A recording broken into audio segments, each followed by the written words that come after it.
அவரு ஒரு பெரிய தலைவர் தான். நாஞ்சிலார் வந்து பெரிய தலைவர். ஆனா எம்ஜிஆரோட பெரிய தலைவர்ன்னு சொல்ல முடியாது. பட் அவங்களுக்குள்ள அவரு நிதியமைச்சரா இருந்தாரு.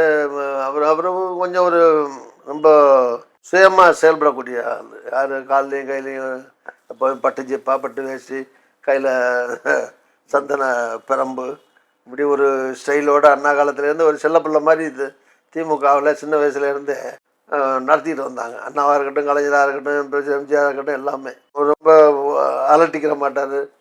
அது மாதிரி இருக்கக்கூடிய ஒரு தலைவர்னு வச்சுக்கலாம். பட் நல்ல நல்ல பேச்சாளர், நல்ல பண்பாடு, என் மேலே ரொம்ப பிரியமாக இருப்பார். நல்லவர் அவர்.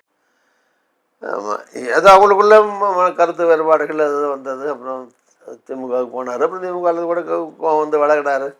கொஞ்சம் உணர்ச்சி வசப்படக்கூடிய ஒரு தலைவர் அவர். சுயமரியாதை அது அது அப்படி பார்ப்பார். அப்படி விலகியிருக்காரு. அப்புறம் திருப்பி கலைஞர்லாம் அவருக்கு தெரியும். அவர் இப்படி தான் அவர் வசப்படுவார், சேர்த்துக்குவார், நல்ல ஆள்னு எல்லாருக்கும் தெரியும். அதனால் கலைஞர்லாம் அவரை திருப்பி சேர்த்துக்கிட்டு திருப்பியும் மந்திரி கொடுத்தாரு கலைஞர் அவருக்கு.